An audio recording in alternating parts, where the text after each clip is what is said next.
લાખો ડોલરની ટેક્સ ચોરીના કેસમાં 2 વર્ષની જેલની સજા ભોગવનારા ભારતીય મૂળના એક અમેરિકન ડોક્ટરે ટ્રમ્પની પાર્ટીને $1 મિલિયન ડોનેશન આપ્યું હોવાનું બહાર આવ્યું છે. હિન્દુસ્તાન ટાઈમ્સના એક રિપોર્ટ પ્રમાણે ઇન્ડિયન અમેરિકન ડોક્ટર કૃષ્ણા ત્રિપુરાનેનીએ પોતાની આવક $18 મિલિયન જેટલી ઓછી બતાવીને તેના પર ટેક્સની ચોરી કરી હતી. આમ તો તેઓ જેલની સજા પણ ભોગવી ચૂક્યા છે, પરંતુ તે હવે પ્રેસિડેન્શિયલ પાર્ડન એટલે કે પ્રેસિડેન્ટ તેમનો ગુનો માફ કરે તે માટે પ્રયાસ કરી રહ્યા છે.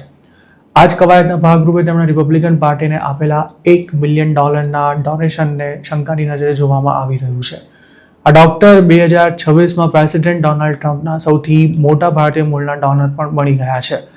US federal election commission records અનુસાર જૂન 2026માં જ કૃષ્ણા ત્રિપુરાનેનીએ $1 મિલિયન ડોનેટ કર્યા હતા. ડોક્ટર ત્રિપુરાનેની ફ્લોરિડામાં રહે છે અને હાલ તેઓ રિટાયર્ડ થઈ ચૂક્યા છે. તેમના સિવાય ભારતીય મૂળના ટેકનોક્રેટ શ્યામ શંકરે પણ મિડ ટર્મ ઇલેક્શન પહેલા રિપબ્લિકન પાર્ટીને $1 મિલિયન ડોનેશન આપ્યું હોવાનું બહાર આવ્યું છે. ડોક્ટર ત્રિપુરાનેનીએ 2026ની શરૂઆતમાં જ ઓફિસ ઓફ યુએસ પાર્ડન એટર્નીમાં પોતાની એપ્લિકેશન ફાઇલ કરી હતી.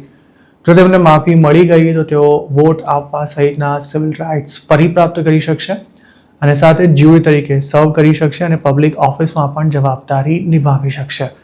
અમેરિકાના કાયદા અનુસાર કન્વિક્ટેડ ફેલોન્સ એટલે કે જેમને ગંભીર ગુનામાં જેલની સજા થઈ હોય તેઓ વોટ નથી આપી શકતા અને ઘણા ખરા કેસમાં ગન પણ નથી રાખી શકતા. ડોક્ટર ત્રિપુરાનેનીએ પ્રેસિડેન્ટ તરફથી માફી મેળવવા માટે $1 મિલિયન ડોનેશન આપ્યું છે કે કેમ તે ક્લિયર નથી થઈ શક્યું અને તેમણે પોતે પણ આ અંગે કોઈ જ પ્રતિક્રિયા નથી આપી. જોકે પોલિટિકલ ડોનેશનના બદલામાં પ્રેસિડેન્શિયલ પાર્ડન આપવામાં આવ્યું હોય તેવા ઘણા કહેવાતા કિસ્સા અમેરિકામાં પહેલા પણ ચર્ચાસ્પદ બની ચૂક્યા છે. 2025માં જ ટ્રમ્પે કોર્પોરેટ એક્ઝિક્યુટિવ્સ પોલ વોલ્ઝેક અને ટ્રેવર મિલ્ટનને આર્થિક કૌભાંડના મામલામાં માફી આપી હતી. બ્રાન્ડર સેન્ટર ફોર જસ્ટિસના જણાવ્યા અનુસાર આ બંને કૌભાંડીઓએ પોલિટિકલ ફંડ આપ્યું ત્યારબાદ તેમને માફી મળી હતી.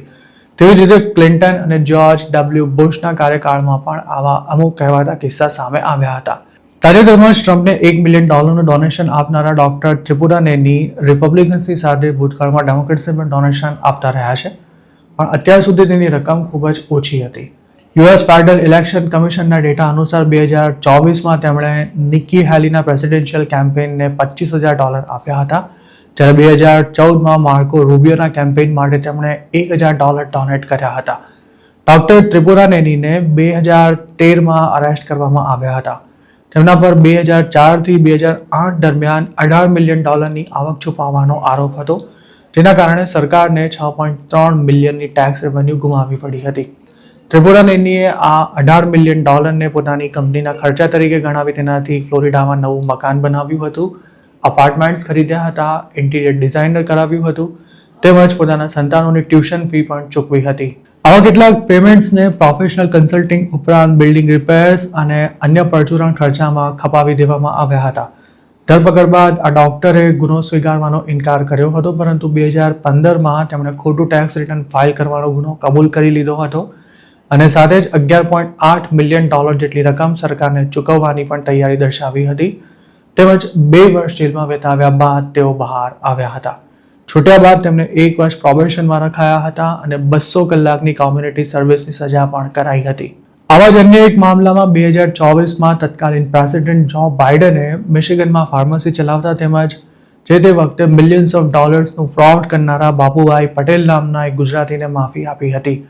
બાબુ પટેલ પર 2013માં ગુનો સાબિત થયો હતો અને તેમને 17 વર્ષની જેલની સજા ફટકારવામાં આવી હતી. મતલબ કે પ્રેસિડેન્ટે તેમને માફી આપી ત્યારે પણ તેઓ જેલમાં જ હતા. જોકે તેમણે કરેલો ફ્રોડનો આંકડો ડોક્ટર ત્રિપુરાનેની કરતાં ઘણો જ વધારે હતો. કોર્ટના રેકોર્ડ્સ અનુસાર બાબુલાલે $60 મિલિયન ફ્રોડ કર્યું હતું. કોર્ટે ફેબ્રુઆરી 2013માં તેમને સજા ફટકારી હતી અને ત્યારે તેમની ઉંમર 50 વર્ષ હતી. બોબ પટેલના નામે પણ ઓળખાતા બાબુલાલ મિશિગનમાં 26 ફાર્મસીઝ ચલાવતા હતા, પરંતુ વધારે પૈસા કમાવાની લાલચમાં તેમણે કાગળ પર પેશન્ટ્સને ઊભા કરી તેમને દવાઓનું વેચાણ કર્યું હોવાનું રેકોર્ડ પર બતાવ્યું હતું. આ દવાઓ પણ માત્ર કાગળ પર જ વેચવામાં આવી હતી અને બાબુલાલ વકરો એટલો નફો કરી આ બધા પૈસા પોતાના ઘરે લઈ ગયા હતા. આ પ્રકરણમાં ઓગસ્ટ 2011માં FBI દ્વારા અરેસ્ટ કરાયેલા બાબુલાલ સહિત કુલ 39 લોકોને આરોપી બનાવવામાં આવ્યા હતા.